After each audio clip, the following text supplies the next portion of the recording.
الحمد للہ رب العالمین والصلاة والسلام علی رسولہ الکریم اما بعد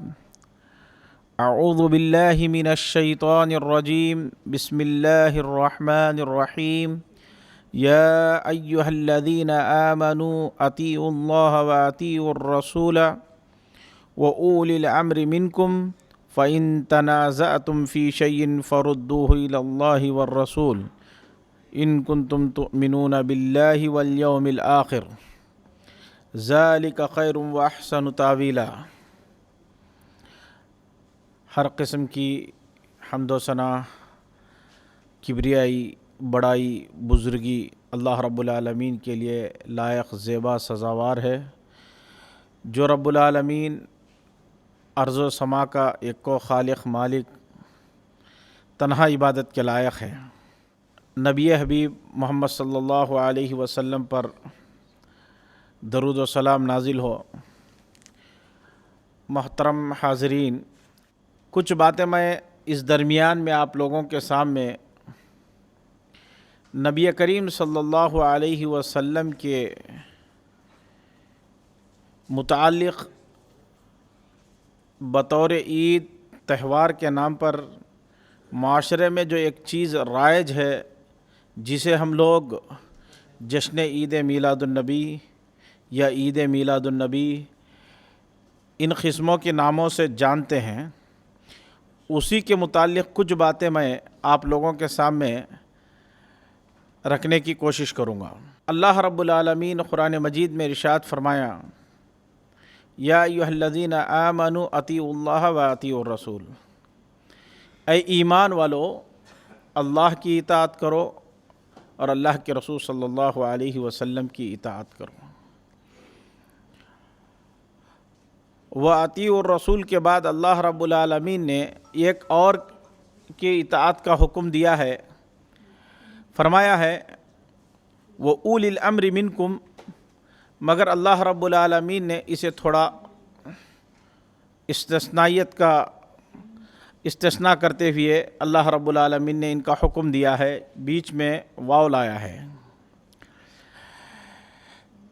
پھر اس کے بعد جو سب سے اہم بات اللہ رب العالمین نے ہمیں یہاں بتائی ہے وہ یہ ہے، فَإِن تَنَازَعْتُمْ فِي شَيْءٍ، اگر تمہارے درمیان کسی مسئلے کو لے کر اگر اختلاف ہو جاتا ہے تو پھر اس کا حل اللہ رب العالمین یہ کہتے ہیں کہ اگر تم میں کسی چیز کا اگر اختلاف ہو جائے فَرُدُّوهُ إِلَى اللَّهِ وَالرَّسُولِ، ہم اپنے اختلافوں میں بھی اللہ کے طرف لوٹنا ہے، اللہ کے رسول صلی اللہ علیہ وسلم کی طرف لوٹنا ہے۔ یقیناً میں سمجھتا ہوں آج ہماری امت میں جن مسائل سے ہم دوچار ہیں، جس پریشانی میں ہم دوچار ہیں، جہاں دین اسلام جو ایک نعمت بن کر زمین پر اترا، جس نے 120 سال سے بھی زیادہ آپس میں لڑنے بھڑنے، خون اور قتل غارت گری میں مشغول رہنے والے قبیلوں کو، خاندانوں کو جوڑ دیا، جو امن کا پیمبر، جس نے دنیا میں انسانیت کے رموز سکھائے، جس نے سراپا رحمت ہی رحمت، انسانیت کا علم بردار بن کر زمین پر آیا، اس کے ماننے والے، اس پر زندگی گزارنے والے مسلمان جس پریشانی اور جس مصیبت میں پھنسے ہوئے ہیں، جس چیز سے دوچار ہیں، وہ ہے اختلافات، وہ ہے اختلافات۔ اور یہ چیز ہمارے اندر اس طریقے سے جڑ پکڑ چکی ہے کہ وہ تمام فرامین، نبی آئے تو اللہ نے رحمت للعالمین بنا کر بھیجا، سراپا جو ہے نبی کریم صلی اللہ علیہ وسلم کی تعلیمات امن کے پیمبر ہیں، اس کے باوجود سب سے زیادہ اختلافات اگر کسی کے پاس ہے تو ہمارے ہی پاس ہیں، جبکہ یہ وہ مذہب ہے، یہ وہ دین ہے، جب یہ زمین پر آیا تو دنیا کے تمام اختلافات کا خاتمہ کر دیا۔ انسان نما حیوان جو زمین پر بس زندگی گزارا کرتے تھے، ان کے اندر انسانیت کی بیج بوئی، عداوتیں نفرتیں ختم کر کے پیار و محبت کی فضا قائم کی۔ محترم دوستو، وہی رب العالمین جو پیغام ہمیں دیا ہے، اس پیغام پر اگر ہم ذرا سا غور کریں تو دوبارہ ہمارے اندر جو اختلافات ہیں وہ تمام کے تمام ختم ہو سکتے ہیں، وہ کدورتیں، وہ نفرتیں، وہ سب ختم ہو سکتی ہے۔ تو اللہ نے کہا اس کا حل یہ ہے کہ فَإِن تَنَازَعْتُمْ فِي شَيْءٍ، اگر تمہارے درمیان اختلاف ہو تو اس اختلاف کا یہ حل نہیں ہے کہ آپ کس قبیلے اور خاندان سے ہیں، یہ نہیں کہ تم کس جماعت اور کس مسلک اور کیا، بلکہ حل اللہ رب العالمین نے کہا فَرُدُّهُ إِلَى اللَّهِ وَالرَّسُولِ، اللہ اور اللہ کے رسول صلی اللہ علیہ وسلم کی طرف ہمیں رجوع کرنا ہے، اور جہاں اللہ اور اللہ کے رسول صلی اللہ علیہ وسلم کے فرامین میں ہمیں اپنے مسائل کا حل مل جاتا ہے، وہاں ہمیں مطمئن ہو جانا چاہیے، وہاں ہمیں مطمئن ہو جانا چاہیے۔ محترم دوستو، اللہ رب العالمین نے اختلاف کو حرام قرار دیا ہے۔ اختلاف شریعت اسلامیہ میں بڑا خبیث عمل قرار پایا ہے، بڑی بری چیز ہے۔ اللہ رب العالمین جس دین کو ہم تک پہنچایا ہے وہ بڑا پیارا دین ہے، اس میں انسانوں کو جوڑنے اور آپس میں بھائی چارگی کی تعلیم دیتی ہے۔ یہ چیز کب پیدا ہوتی ہے؟ جب ہم قرآن اور حدیث کے تعلیمات سے روگردانی کرتے ہیں تو یہ تمام چیزیں ہمارے اندر آتی ہیں۔ اللہ رب العالمین نے قرآن مجید میں ارشاد فرمایا وَمَن يُشَاقِقِ الرَّسُولَ مِن بَعْدِ مَا تَبَيَّنَ لَهُ الْهُدَىٰ، آپ کے پاس ہدایت آ چکی ہے، صحیح راستہ آپ کو معلوم ہو چکا ہے، کتاب اللہ کی تعلیمات آپ کے پاس ہے، سنت رسول کی تعلیمات آپ کے پاس ہے، اس کے باوجود آپ جو ہے اختلاف رکھتے ہیں، رسول اللہ صلی اللہ علیہ وسلم کی باتوں سے منہ موڑتے ہیں، انحراف کرتے ہیں، وَيَتَّبِعْ غَيْرَ سَبِيلِ الْمُؤْمِنِينَ،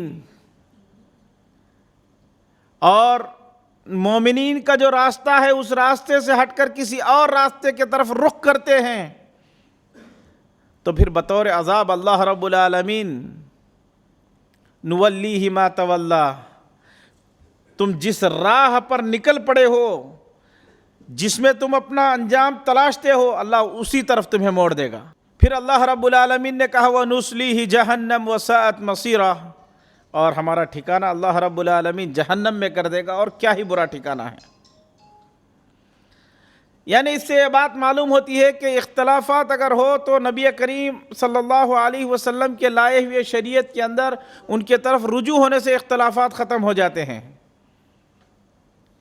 اگر ہم اس کے علاوہ کوئی اور اگر راستہ تلاشیں گے تو سوائے عذاب اور مصیبت کے کوئی اور راہ نہیں ہے۔ دونوں باتیں معلوم ہو گئی ہیں۔ اب آئیے، اللہ رب العالمین نے شریعت میں جتنی بھی عبادتیں اللہ رب العالمین نے عبادت کہا ہے، بطور عبادت کرنے کا حکم دیا ہے، اس کے لیے دو شرطیں ہیں۔ کوئی بھی عمل اسی وقت عبادت بن سکتی ہے جب اس کے اندر دو شرط پائی جائے۔ کسی کام کو ہم اللہ کے رضا جوئی کے لیے کرتے ہیں، عبادت تصور کر کے کرتے ہیں، جب تک اس کے اندر یہ دو شرطیں نہ پائی جائے گی وہ عبادت نہیں کہلائے گی۔ ان دو شرطوں کو آپ دیکھ لیں۔ پہلی شرط اخلاص ہے، پہلی شرط اخلاص ہے۔ ہم جو بھی عمل کریں، مثال کے طور پر ہم حج کو جا رہے ہیں، اور ہمارے حج کو جانا اخلاص پر مشتمل نہیں ہے. تھوڑا دکھاوا، تھوڑا کچھ اور، یا کوئی ایسا عمل جو غیر اللہ کی بھی شرکت اس میں شامل ہو، شرک کی آمیزش ہو، تو ہماری جو پہلی شرط ہے وہ فوت ہو جائے گی اس عمل میں. پہلی جو شرط ہے وہ فوت ہو جائے گی اس عمل میں. دوسری شرط، آپ جو بھی عبادت کر رہے ہیں، چاہے نماز پڑھ رہے ہیں، چاہے روزہ رکھ رہے ہیں، صرف اللہ رب العالمین کی رضا جوئی کے لیے، صرف اللہ رب العالمین کے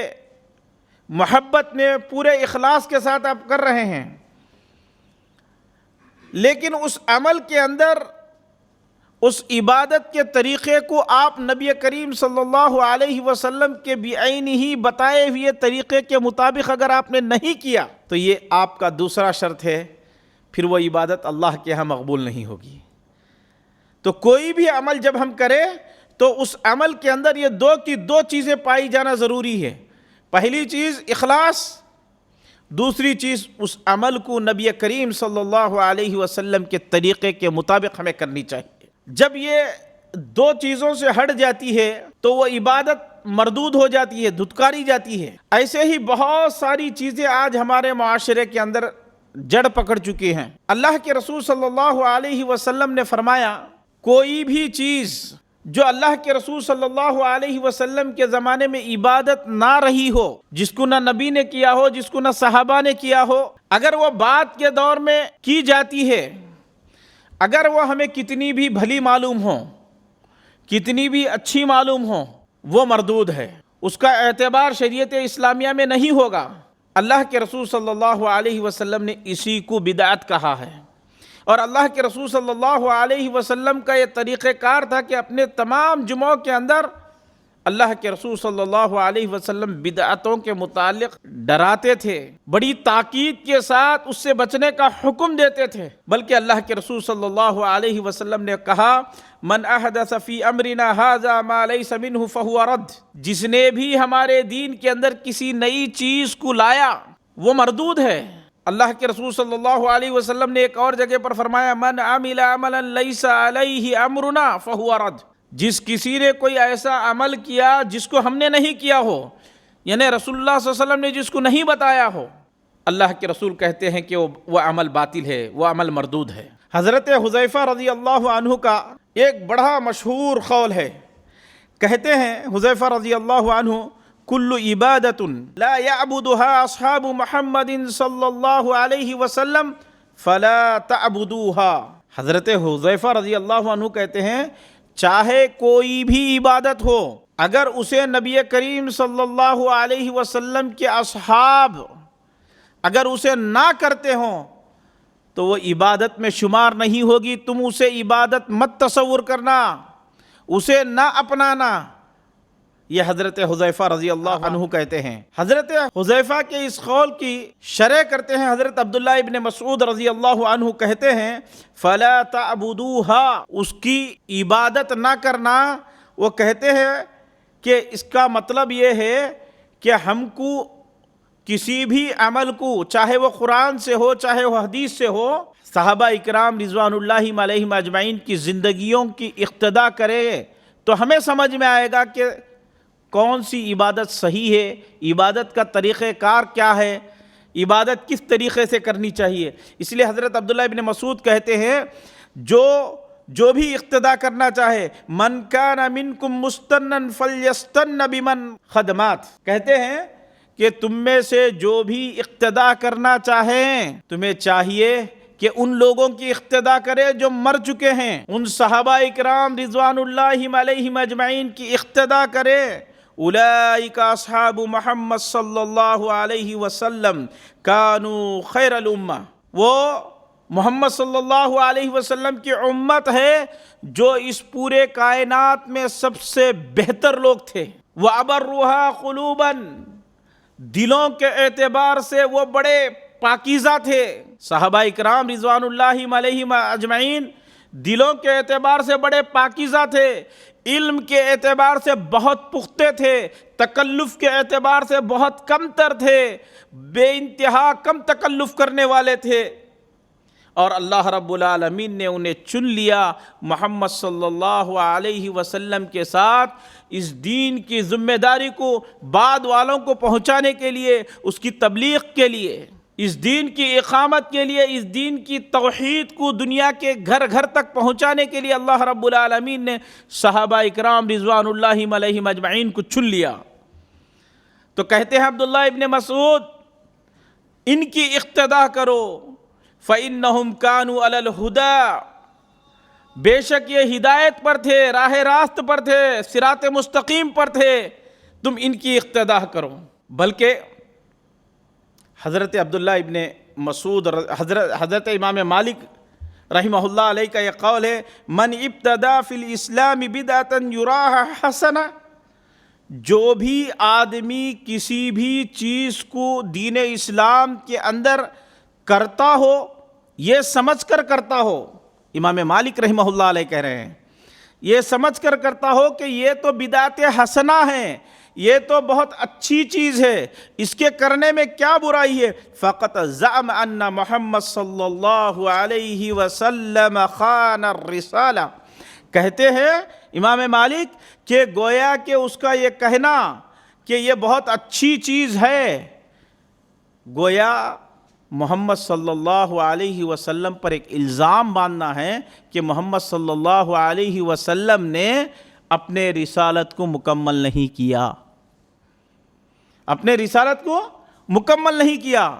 اور قرآن کی اس آیت کی تلاوت کرتے ہیں امام مالک کہتے ہیں، الیوم اکملت لکم دینکم واتممت علیکم نعمتی ورضیت لکم الاسلام دینا۔ اللہ کے رسول صلی اللہ علیہ وسلم حجۃ الوداع کے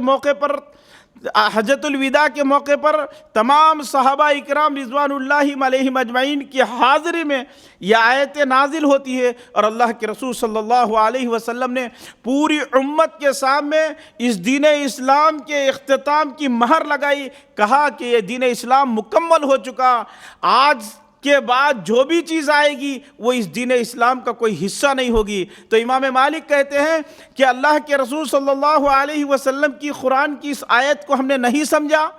کیا اس قرآن کی اس آیت کو ہم نے نہیں پڑھا، اور کہتے ہیں فَمَا لَمْ يَكُنْ يَوْمَئِذٍ دِينًا لَا يَكُونُ الْيَوْمَ دِينًا، جو چیز اس وقت دین نہیں ہوگی وہ آج دین نہیں ہو سکتی، جو چیز اس وقت امت کو سدھارنے کے لیے جو چیز متعین تھی وہی چیز بعد کے دور کے لیے بھی ہوگی۔ کوئی نئی چیز اس دین کے اندر اچھی ہو اور وہ نبی کریم صلی اللہ علیہ وسلم سے چھوٹ گئی ہو، نعوذ باللہ ثم نعوذ باللہ، یعنی رسالت مکمل نہیں ہوئی، یہ تصور ہے، یہ خیال ہے۔ اور اللہ کے رسول صلی اللہ علیہ وسلم اپنے رسالت کے اندر کبھی کوئی خیانت نہیں کی، بلکہ اپنی زندگی کے ہر چھوٹے بڑے ہر تکلیف کو سہا، اور اپنی زندگی کا ہر کوشش کر کے انہوں نے اپنی رسالت کو امت تک پہنچانے کی پوری کوشش کی ہے۔ اس کے بعد آج ہمارا یہ تصور کرنا کہ یہ اچھا ہے اور یہ برا ہے، نعوذ باللہ، یہ دین کے ساتھ کھلواڑ ہے، یہ دین کے ساتھ کھلواڑ ہے، اور ہمیں یقیناً یہ چیز کرنا نہیں چاہیے۔ اسی لیے اللہ کے رسول صلی اللہ علیہ وسلم ایک موقع پر صحابہ اکرام رضوان اللہ علیہم اجمعین کو وعظ نصیحت کر رہے تھے، اور جس وقت نصیحت کر رہے تھے اتنا اس طریقے سے نصیحت کر رہے تھے کہ موعظۃ وجلت منها القلوب وظرفت منه العیون، بلکہ ایسا وعظ و نصیحت اس طریقے سے کر رہے تھے کہ آنکھیں بہہ پڑی، دل جو ہے غمزدہ ہو جائے۔ اللہ کے رسول صلی اللہ علیہ وسلم کی ان باتوں کو سن کر صحابہ نے کہا، اے اللہ کے رسول، ایسا محسوس ہوتا ہے کہ کوئی الوداعی خطبہ دے رہے ہیں آپ۔ اور صحابہ نے کہا، اے اللہ کے رسول، ہمیں وصیت کیجیے۔ تو اللہ کے رسول صلی اللہ علیہ وسلم، اوصیکم بتقوا اللہ، وہ کہتے ہیں کہ میں تمہیں تقوی کی وصیت کرتا ہوں، اللہ سے ڈرنے کی وصیت کرتا ہوں، والسمع والطاعہ، اور جو سمع و طاعت کی وصیت کرتا ہوں، اور اگر تم پر ایک معمولی سا بندہ بھی اگر امیر بن جائے تو تم اس کی اطاعت کرو، اس کی بات کو مانو۔ پھر اس کے بعد اللہ کے رسول صلی اللہ علیہ وسلم نے بڑی اہم بات کی، کہا وَأَنَّهُ مَن يَعِشْ مِنْكُمْ فَسَيَرَىٰ اخْتِلَافًا كَثِيرًا، کہتے ہیں کہ آگے جو زمانہ آئے گا اس میں تم دیکھو گے کہ لوگ اختلافات میں پڑ جائیں گے۔ کس میں؟ اختلافات میں پڑ جائیں گے۔ فَعَلَيْكُمْ بِسُنَّتِي وَسُنَّتِ الْخُلَفَاءِ الرَّاشِدِينَ۔ تو اللہ کے رسول صلی اللہ علیہ وسلم کہتے ہیں اللہ کے رسول کی سنت کو اور جو ہے خلفائے راشدین کی سنت کو لازم پکڑ لیں، خلفائے راشدین کی سنت کو لازم پکڑ لیں۔ محترم سامعین، یہاں یہ بات ہمیں ملحوظ رکھنا چاہیے، عبداللہ ابن مسعود رضی اللہ عنہ کا جو قول میں آپ لوگوں کو بتایا، اور اسی طریقے سے حضرت حذیفہ رضی اللہ عنہ کا جو قول میں آپ کے سامنے بتایا، اس سے یہ بات کھل کر سامنے آتی ہے کہ کس چیز کی عبادت ہمیں کرنی چاہیے اور کس چیز کی عبادت ہمیں نہیں کرنی چاہیے۔ اور ہم ان صحابہ اکرام کے متعلق یہ تصور کرنا کہ جو صحابہ اکرام رضوان اللہ علیہم اجمعین نبی کریم صلی اللہ علیہ وسلم کے ہلکے سے اشاروں پر اپنی جانوں کو قربان کر دیتے تھے، جس کے سینکڑوں مثالیں ہیں، وہ صحابہ اکرام رضوان اللہ علیہم اجمعین اللہ کے رسول صلی اللہ علیہ وسلم کی عید میلاد نہیں مناتے تھے، بلکہ رسول اللہ صلی اللہ علیہ وسلم کے انتقال کے 600 سال تک جس کا کوئی وجود نہیں تھا، جس کا کوئی تصور نہیں تھا، صحابہ میں، تابعین میں، تبع تابعین میں، ان کے بعد والوں میں اس کا کوئی ذکر نہیں ملتا ہے۔ ایسی چیز کے متعلق ہم یہ کہیں کہ یہ بہتر ہے یا ہم اپنی رائے قائم کریں، وہ صحابہ جنہوں نے کتنی مثالیں آپ دیکھیں گے کہ کئی صحابہ آپ کو ایسے ملیں گے، بلکہ اللہ کے رسول صلی اللہ علیہ وسلم کی سمع و طاعت میں صحابہ اکرام رضوان اللہ علیہم اجمعین کی جو مثال تھی، تاریخ حیران ہے، ایسی مثالیں نہیں پیش کرتی، ایسی مثالیں پیش نہیں کر سکتی، بلکہ بعض مرتبہ کفار سے ایک کوشش کی گئی کہ رسول اللہ صلی اللہ علیہ وسلم کے پاس اس دعوت کو، دین اسلام کو روکنے کی کچھ تدابیریں، ان تدابیروں میں سے ایک تدبیر یہ تھی کہ قاصدوں کو بھیجا گیا کہ رسول اللہ صلی اللہ علیہ وسلم کو کچھ چیزوں پر منوایا جائے۔ اختصار کے ساتھ میں بات کر رہا ہوں، تو وہ لوٹ کر جو جواب دیتے ہیں، کہتے ہیں کہ میں نے زمین پر بڑے بڑے بادشاہوں کو دیکھا، قیصر کو دیکھا، کسریٰ کو دیکھا، زمین پر حکومت کرنے والے بے شمار کو دیکھا، لیکن کسی ایسے شخص کو نہیں دیکھا، محمد کی طرح کسی ایسے شخص کو میں نے نہیں دیکھا جو دلوں پر حکومت کرتا ہو۔ جب وہ کہتا ہو تو لوگ میدان عمل میں کود پڑتے ہیں، جب وہ تھوکتا ہے تو لوگ اس کے تھوک کو چمٹ لیتے ہیں، جب وہ وضو کرتا ہے تو اس کے پانی پر لپک پڑتے ہیں، اس کے کہنے کے منتظر ہوتے ہیں، میدان عمل میں کود جاتے ہیں۔ تو یہ رسول اللہ صلی اللہ علیہ وسلم کی صحابہ کے ساتھ یہ مثال ہیں۔ اس قدر اللہ کے رسول صلی اللہ علیہ وسلم سے محبت کرنے والے آپ کی کہی ہوئی باتوں کو اپنانے کے لیے، اس کی حفاظت کرنے کے لیے کئی صحابہ اکرام اپنی زندگیاں لگوا دی، بلکہ سولی پر چڑھنے کے بعد صرف نبی کریم صلی اللہ علیہ وسلم کو برا اور بھلا کہنے کی وجہ سے ان کی جان بچ سکتی تھی، دوبارہ وہ دنیا کی تمام خوشیاں حاصل کر سکتے تھے، مگر انہوں نے ہرگز برداشت نہیں کیا، اپنی جان کو قربان کر دیا۔ یہ نبی سے محبت تھی۔ وہ صحابہ اکرام رضوان اللہ علیہم اجمعین کبھی اپنی زندگیوں میں کسی ایسے تہوار کو نہیں منایا، کسی ایسی نئی چیز کو نہیں مانا۔ آپ اندازہ لگائیے کہ ان صحابہ اکرام سے زیادہ ہمارا ایمان ممکن ہے؟ ہم کس طرح کے فیصلے کر رہے ہیں، کس طرح کی تعلیمات کی اقتداء میں لگے ہوئے ہیں۔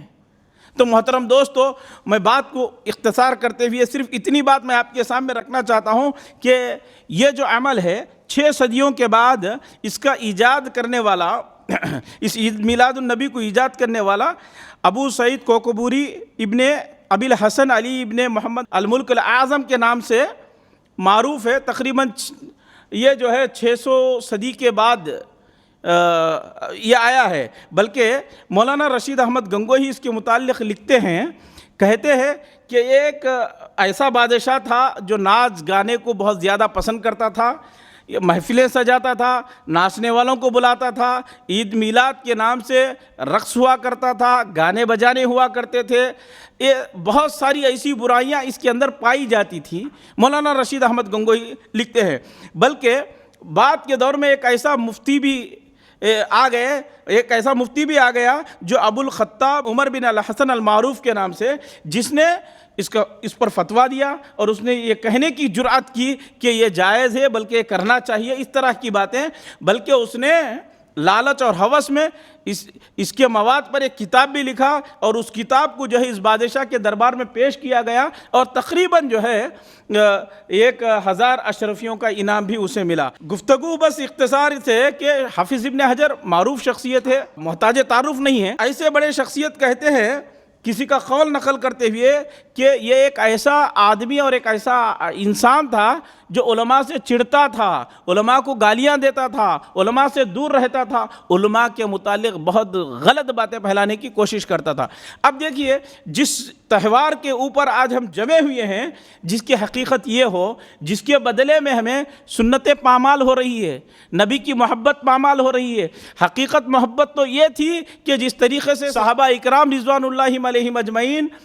اپنی زندگیوں میں سنت کو لاگو کیے، اس طریقے سے ہم سنت کو اپناتے تو یہ نبی کی محبت ہوتی۔ اس طریقے سے جو دوسرے دھرموں میں بھی آپ کو محسوس ہوتا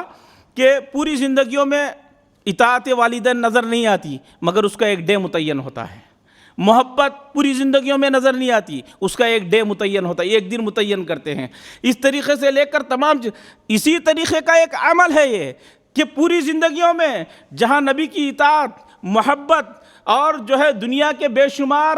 مروجہ رسوم، اس کو چھوڑ کر قربانیاں دے کر نبی کی شکل و صورت، ان کی سنتوں کو اپنانے کا جہاں وقت ہوتا ہے، اس وقت تو ہم نظر نہیں آتے، لیکن اس طرح سے محفلیں سجا کر اس نام پر بہت ساری ایسی چیزیں جو صحابہ اکرام رضوان اللہ علیہم اجمعین کے بالکل طریقے کے مخالف ہوں، اسے اپنا لینا یہ دین نہیں ہے، یہ گمراہی ہے۔ بلکہ فائدہ بھی یہ ہے کہ جتنا زیادہ معاشرے کے اندر بدعتوں کا رواج ہوگا، اتنا زیادہ سنتیں ہم سے چھوٹتی رہے گی۔ بدعتوں سے بچنا ہی سنتوں کی اقتدا ہے، کیونکہ سنتوں کا جو تعلق ہے وہ علم سے ہے، بدعتوں کا جو تعلق ہے وہ جہالت سے ہے۔ اب اندازہ لگائیے، جہاں بدعت پھیلے گا وہاں جہالت پھیلے گی، جہاں سنت پھیلے گا ہدایت اور علم آگے بڑھے گا۔ تو محترم دوستو، ہمیں چاہیے کہ کسی بھی طریقے سے ہم ان بدعات کی حقیقت کو سمجھیں، نہ کہ اس چیز کو لے کر ہم اختلافات کے شکار ہو کہ فلاں مسلک والے کرتے فلاں نہیں کرتے۔ اسی لیے میں نے آپ کے سامنے اسلاف کے بہت سارے اقوالوں کو نقل کر کے ایک بات آپ کے سامنے رکھنے کی کوشش کی ہے۔ قرآن اور حدیث،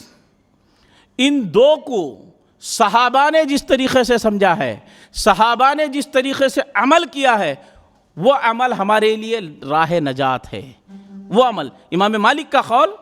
آپ نے سنا ابھی، وہی عمل ہمارے لیے جو ہے راہ ہدایت ہے، اس کے علاوہ کوئی عمل ہمارے لیے راہ ہدایت نہیں ہے۔ اللہ رب العالمین ہم میں جب بھی اختلاف آئے، اللہ رب العالمین کا قول ہے، ہم اختلاف کی وجہ سے ایک دوسرے کے دشمن بن بیٹھے، ایک دوسرے پر طعن و تشنیع کرنے لگے، مسجدیں الگ کر لیں، مصلے الگ کر لیں، اختلافات کا بازار گرم کریں، نہیں، بلکہ اس کا حل یہ ہے کہ فَإِن تَنَازَعْتُمْ فِي شَيْءٍ فَرُدُّوهُ إِلَى اللَّهِ، کیونکہ ہمارا یہ عقیدہ ہے کہ دین اسلام مکمل ہے، کامل ہے، مکمل ہے اور کامل ہے۔ جب مکمل اور کامل ہے، جب ہم میں اختلاف بھی اگر آئے گا تو اس کا حل ہونا چاہیے کہ نہیں ہونا چاہیے؟ حل ہونا چاہیے۔ تو حل اللہ رب العالمین نے بتا دیا ہے۔ تو بہرکیف انہی باتوں پر میں اپنی بات کو ختم کرتا ہوں۔